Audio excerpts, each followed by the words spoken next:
Hanamenu est situé sur la côte nord-ouest de Hiva-Oa, à 15 000 nautiques en passant par le canal du Bordelais.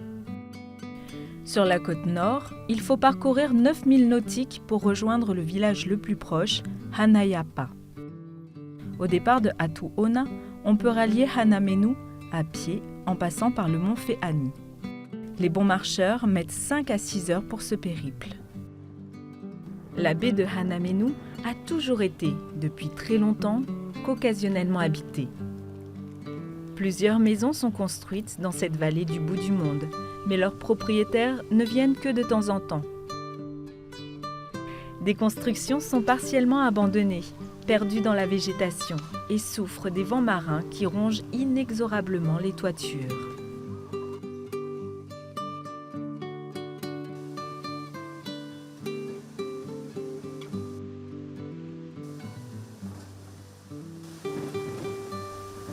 La vallée de Hanamenu est réputée pour sa source, Vayo'ou. Son bain est situé à quelques dizaines de mètres de la plage. Ici, seul un couple habite cette vallée isolée. Joselito et Tepuah.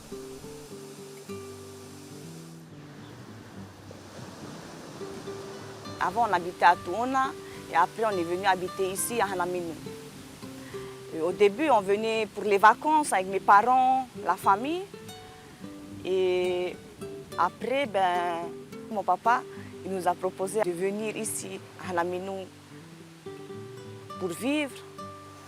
Et, au début, on n'était pas trop d'accord parce qu'on avait tellement l'habitude d'habiter au village, en ville.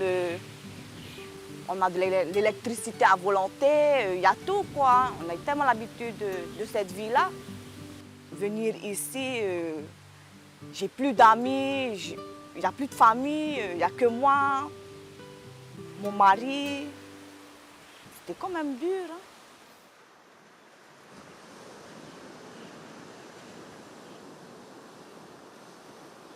Après un an, j'ai pris mes repères, j'ai pris l'habitude. Mes nouvelles habitudes, il n'y a pas de magasin, il faut qu'on s'organise. Ici à Hanamenu, on vit de la chasse, de la pêche, du copra, de la sculpture. Mon mari fait un peu de sculpture, et on vit de ça. Venir ici habiter, au début c'était dur pour moi. Moi j'ai mis au moins 1 an à m'adapter. Que j'avais tellement l'habitude d'avoir tout. J'avais mes amis, ma famille. Après avoir fait le copra, Tepuah et Joselito sont de retour à la maison pour préparer le déjeuner. Quand je fais la cuisine, dedans dans la maison, au four à gaz, je cuis le riz, le café, l'eau chaude. Et dehors, je cuis le cochon, la chèvre. Ce qui est cochon et chèvre, je cuis au feu de bois. Je ne cuis pas au gaz, ça économise mon gaz. J'économise le gaz et en plus, c'est meilleur au feu de bois. Aujourd'hui, la chèvre au lait de coco est prévue. Les tâches sont bien réparties. Joselito s'occupe de la cuisson au feu de bois à l'extérieur et Tepoa termine la préparation au four dans la cuisine.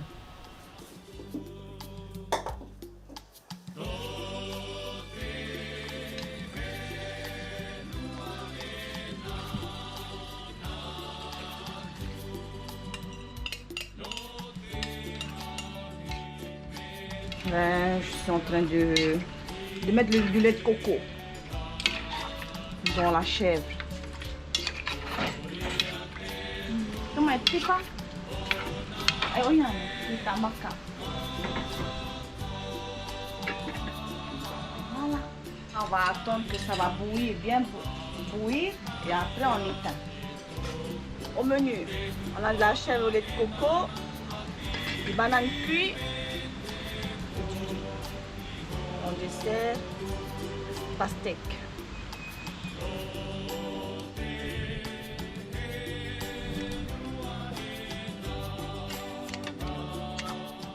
À Hanamenu, Joselito est un véritable survivor. Il aime la chasse, la montagne, la nature sauvage. Oire, ai nau te a. Ai me hei o au ia a. Oi, hei au ia e ua a pau hou.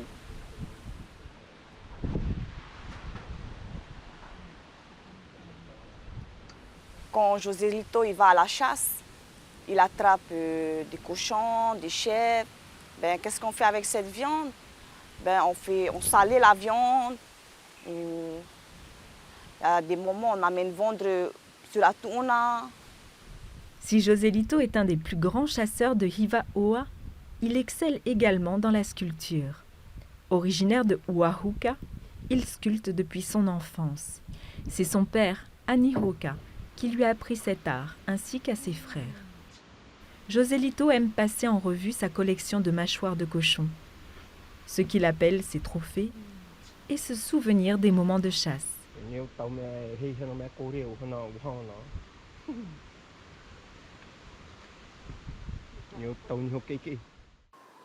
Pas de doute, l'un des plus grands chasseurs de Hiva-Oa est bien à Hanamenu. Me va e o i Hanamenu ne. Yo te Yahua maui atu ona. Ko ai e ua a e foi hu e Hanamenu. Ai me tu mo i a. O ia tau me a te upo o. Anu ia, me mau tatai. Ia di tu mo i a te ai te o te hana anu i te mei tene i. Ai maha min upo o i ai hoa. Ka ki au he e. Me hat ki au tene ai mai ka kin au he ro se au tene hai na hat ki au wa he. He au tau me pu ka puhui ke puhui. Te mei mu, te mei avi me o pui o. Uia, me au ko na o te tau me. Ai ku i han. Ko ne ho tene a o yo. Uia tana au ko i e o he me te tuai.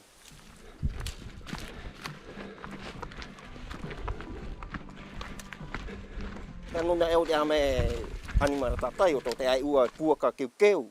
Nau me au ko na o te ame puaka. Puaka. Ame puaka ai. Tu toi, ai me keu. Puaka ko nei e vavahia o. Me te e koi uno o ai o ite u motu o e vavahia o ai o ite ka o se kai o te puaka.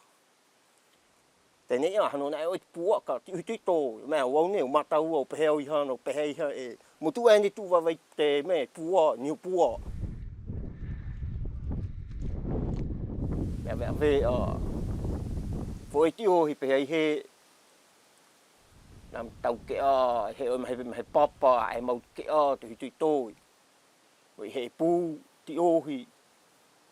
Ai o matau hoi o te atau me he e o. Ta me he tuai vi. Puaka. Ya he o te puaka amai. Ai o he pu me he o ia tau ka ki he action. Ia action ai o he pautuna ta. Te ia e humo tau peto.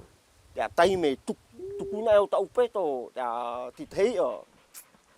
Ya kayu sokora o ia te me na o tomu o ia no he imi pa ite o me nana tu hana menu maho pe oi o ia fau dia no he sokora o ke mama nana tu hana menu maho pe oi ke ia ti he ia to faina ai na pe o dia no he hana menu e mau ia ma te ihu e vetia te ai hu e toi te apu a tai ko ana I fo e veo te apua ia mate a te ia ti o te na pua ao ai e ka mu te na pua e kana pe te au po e o au te sai e toi ai e tai e ko nei to e pau tu na ta ha e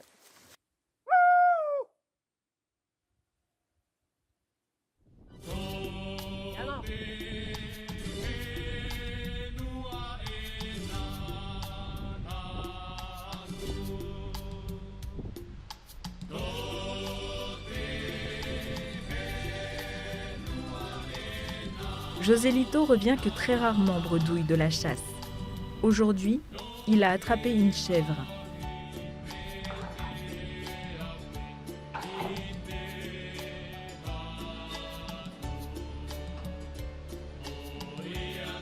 La chasse aux chèvres est sans danger pour les chiens, contrairement à celle aux cochons. Leurs canines affûtées blessent très souvent les chiens de Joselito. Hier soir, Joselito est allé chasser sur le plateau. Les chiens, Chocolat et Hanamenu, sont rentrés avec quelques blessures. Mais le chien marquisien est rustique et fort. Il se remettra rapidement de ses blessures.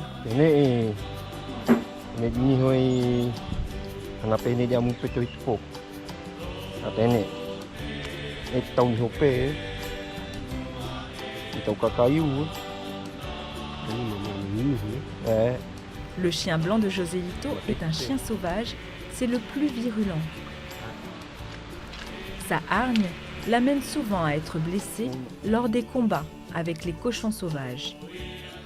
Meanu I petohi o ine tu ana he o nam tehia hi hano no ta fai tau ke teo deni me mau kayu me mau mitai mai te mai tu yo o I teo te ame kayu nu ko ia yo maho pe ama I tino te aku e ai ko na hu mai ka o yo papo ke e ka ka o yo I ai tu hi ana tu au in hei vi uno I te ka o hu kayu peto o ia tu he maho pe hano e hana na I sai he ai he atu o e yo ti te suare mate ko ia yo maho pe ko I tino maho pe e hu kayu peto tomu pa I te putake me nei oto te upo o oto te ve o me hope ma o yo mat ve o toi to fai maum de kai un hoi oto me hupa e o una tini to da kame yo tai ati me ma o yo mat kaki te ima ma hope ama yo to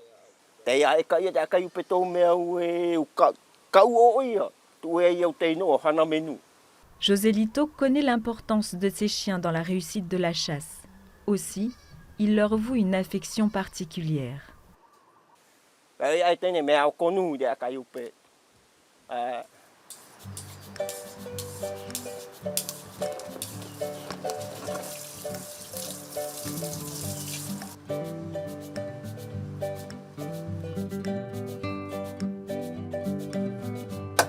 Après chaque partie de chasse, il faut travailler la viande. Le porc est débité en cubes, malaxé avec du gros sel et stocké dans un bidon hermétique. Elle sera vendue à la ville à Atu'ona.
C'est la fin de la journée.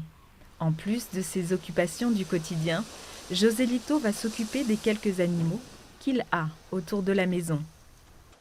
C'est une petite chèvre qu'il a récupérée dans la montagne, qui a tout le temps soif et à qui il faut donner à téter. Ce sont les cochons qu'il faut nourrir avec des cocos et alimenter en eau.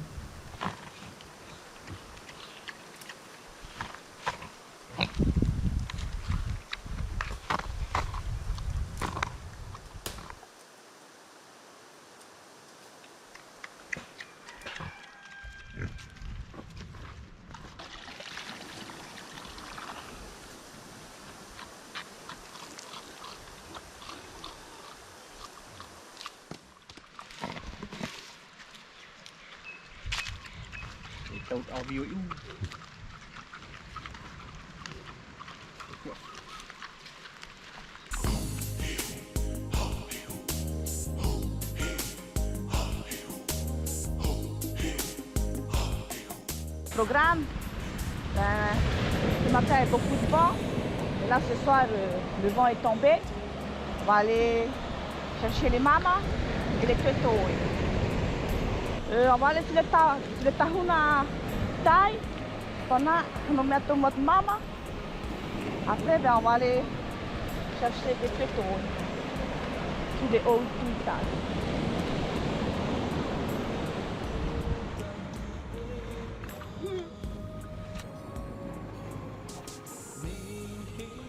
Moi, quand je ramasse mes mamas avec mon caillou, il y a juste à taper tout doucement, faire glisser sur le mama. Il ne faut pas taper fort, juste au côté. Il faut juste...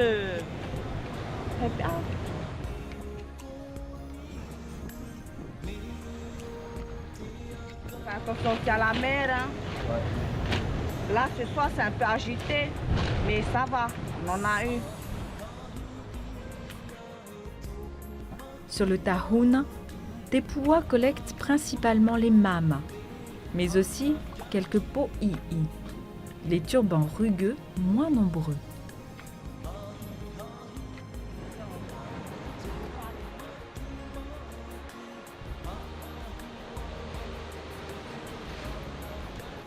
Le mahama est le chiton. C'est un mollusque polyplacophore, c'est-à-dire que sa coquille dorsale est composée de 8 plaques calcaires transversales, bombées et articulées. Il se fixe solidement sur la roche grâce à un pied musculeux, une ceinture externe qui peut être plus ou moins large. Cette ceinture peut être couverte de courtes épines. C'est le chiton crépu, le mamahu'uhu'u, que l'on trouve seulement autour de l'île de Heiau, aux Marquises.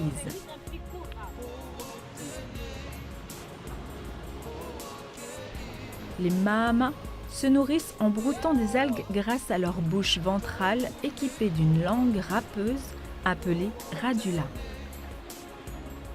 Les mahamas sont pratiquement invisibles le jour. Ils se cachent sous les blocs de pierre, dans les crevasses, cherchant à se protéger du soleil. La nuit, les mahamas sortent de leur cachette afin de se nourrir d'algues microscopiques.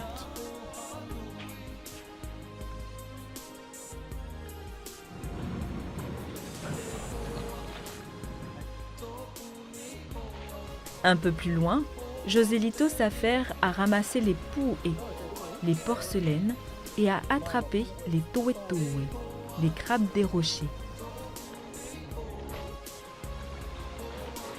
Le pu'e est la porcelaine Mauritia mauritiana, ou encore la porcelaine de Maurice. Elle est très commune aux Marquises. Comme le mahama, cette porcelaine sort la nuit afin de se nourrir. C'est le moment choisi par l'homme pour la ramasser. Un manteau recouvre la coquille et il se rétracte en cas de danger.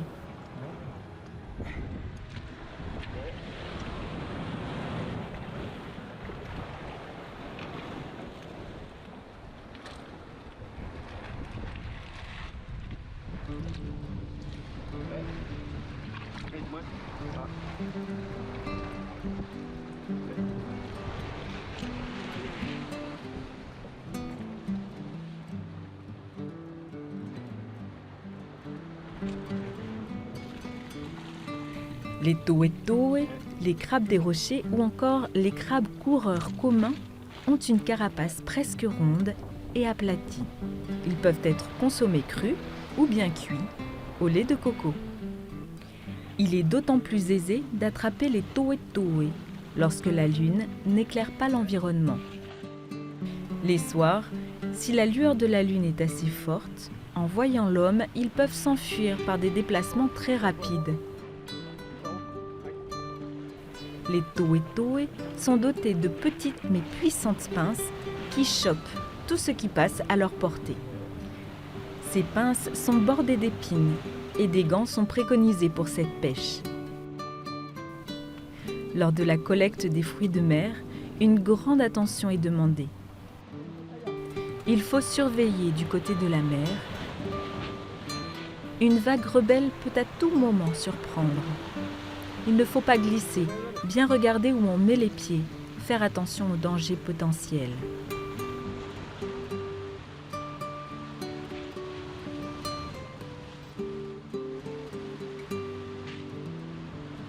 C'est la fin de la pêche. Joselito et Tepoua font un point sur les produits ramassés. La pêche a été bonne. Une partie sera vendue au village et le reste servira pour les repas de demain.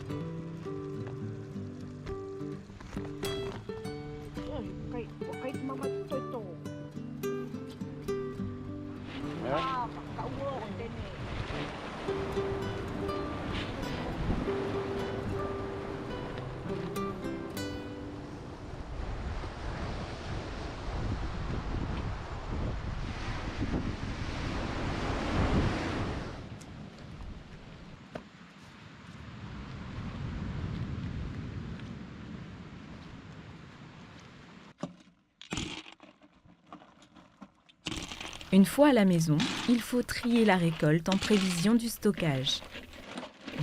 Les toé-toé sont rassemblés dans un sac qui sera suspendu sous l'appentis toute la nuit. Demain, ils seront encore vivants.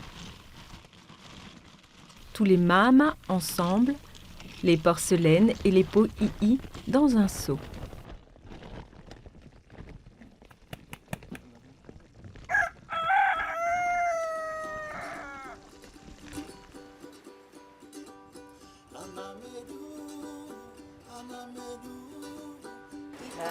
Là, on nettoie la porcelaine. Pour nettoyer, il faut avoir un caillou plat avec un marteau. Il faut bien casser la porcelaine. Et en plus, il faut faire attention. Quand tu le nettoies la porcelaine, c'est risqueux. Parce qu'il y a des petits bouts de porcelaine par un intérieur. C'est risqué, il faut faire attention. On peut se couper les mains. Après, une fois nettoyé comme ça, après on va aller frotter sur les cailloux pour que cette partie-là soit bien rose. On frotte aussi pour enlever le varivare.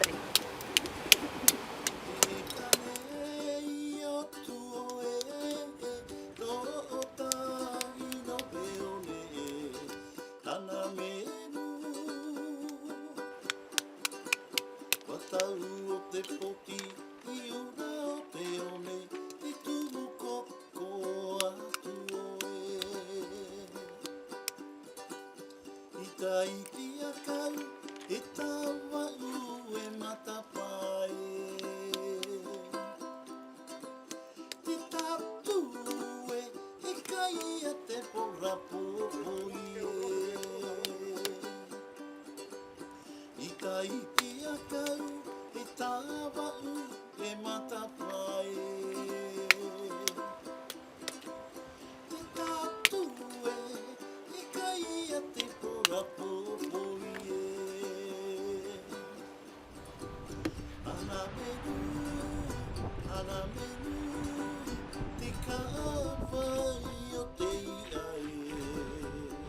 Pour parfaire le nettoyage, Tepua et Joselito choisissent un grand caillou assez plat où ils vont longuement frotter les chairs des coquillages jusqu'à obtenir la couleur voulue.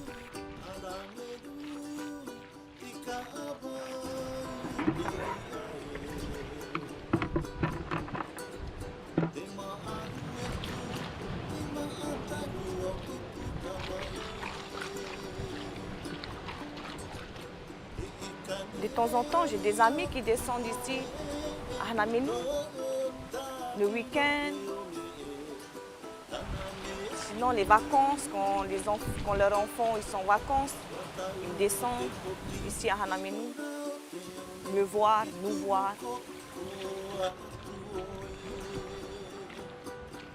Quand on rentre sur Atuna, je profite avec ma famille, aller voir nos amis. On fait nos courses pour 3 semaines à 1 mois.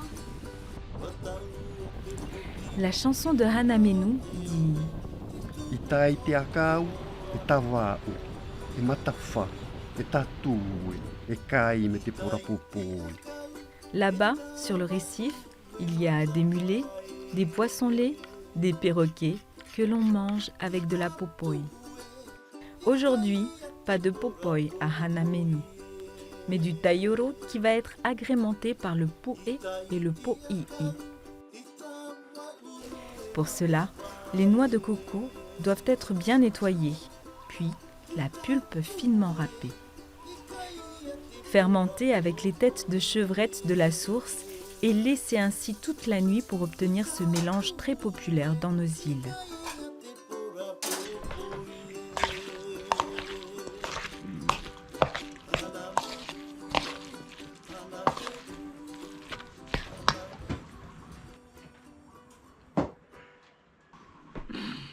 Kaikai meitai. Apai. Aoi oi. Te